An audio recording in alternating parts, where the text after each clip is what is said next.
Okay, so it's September 22nd, and I'm in the office of Megan Leslie, the NDP's environment critic, correct? And MP for Halifax. Just Halifax. Just Halifax. Yeah.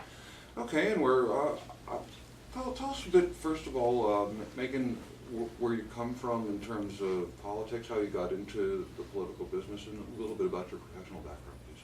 Sure. My educational background is law. I do have a law degree, and I used to work at a community legal clinic in the north end of Halifax doing poverty law. So I did a lot on welfare rights and tenant rights, and also affordable energy issues for low-income Nova Scotians. And how I ended up here has a lot to do with timing. Essentially, I look at being an elected official as one way to contribute to seeking justice in our communities. But it's not any better than the work I used to be doing. It's not any better than people doing work in our communities. It's just another way of doing it. I want to realize justice in our communities, social, economic, and environmental justice. And I think there's lots of ways of doing that.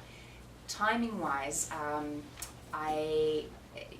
Alexa McDonough actually used to be the MP in Halifax, and when she said she wasn't going to run again, quite a number of people approached me and said, you know, that's something you should consider. And after talking it over with a lot of friends and family, I thought, well, being an elected official, being an MP, I could bring that message to Ottawa about justice in our communities. I could work towards that.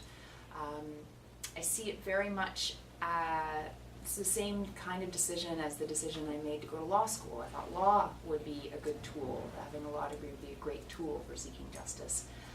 So it's just another step in that community. I think of this as very much as a community role. I know it's hard to believe when you're in the House of Commons with all that fanfare and pomp and circumstance, but I do see this as another way to be engaged with community. Mm-hmm. And so how has your work changed then since going political, and how do you seek justice as an elected politician? Well, as an elected official in the House of Commons, there are certain undeniable privileges that you have. Like, I can ask the minister questions in question period. I can do these things called questions on the order paper to the minister. I can have a national voice on issues. I can draft legislation. I can amend legislation. Those are things that only 308 people at any time in Canada have the privilege of doing. And so that's different. But how do I know what to do? How do I know what to say?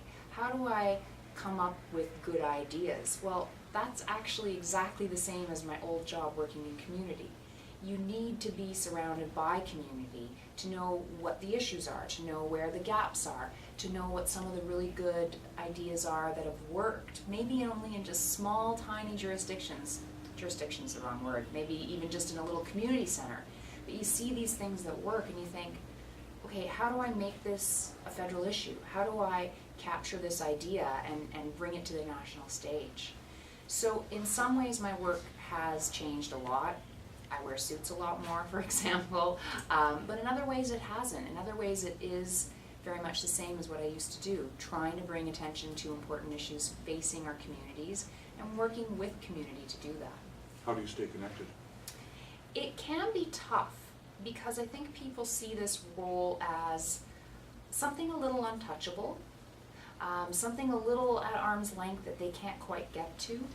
I work really hard in my home community to be accessible, but also just to be a regular person and try and demystify what it is that we do. It is the House of Commons. We are supposed to be the common people, representatives of the people.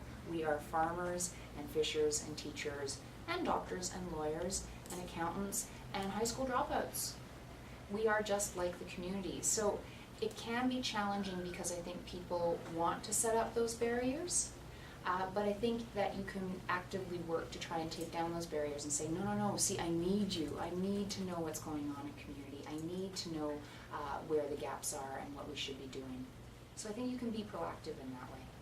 You've served since 2008, I believe, in Yes. the House. So what were the highlights of your first term? Oh my gosh. The first term was a whirlwind.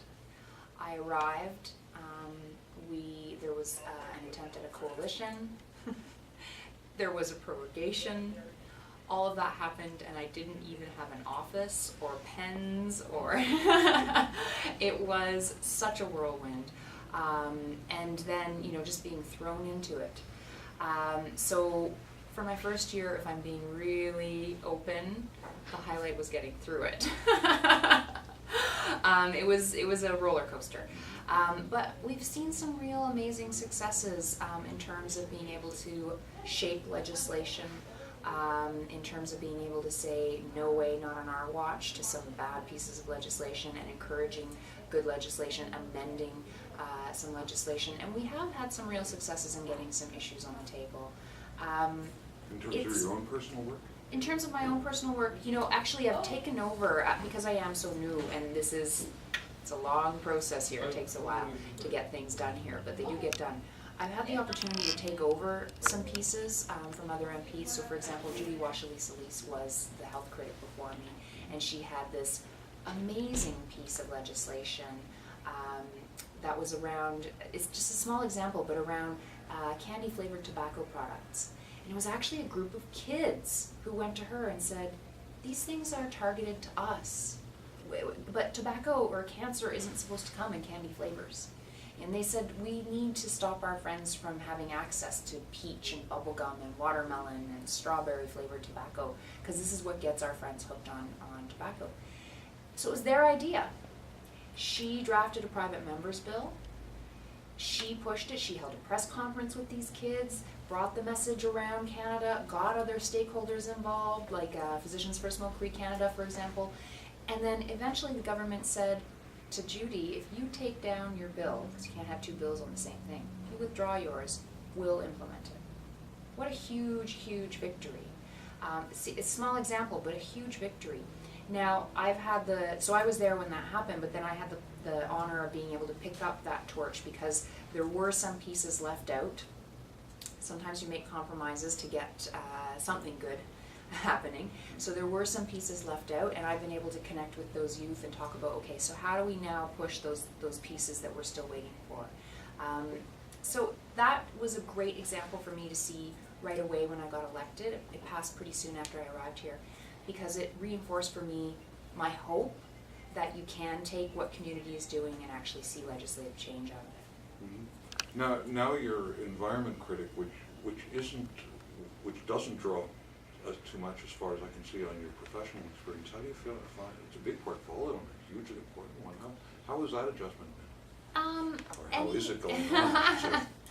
Any critic portfolio shift is a lot of work. But you have to be flexible and nimble like that here. You do cover a lot of issues at any given time. I do have a bit of a background in specifically energy issues.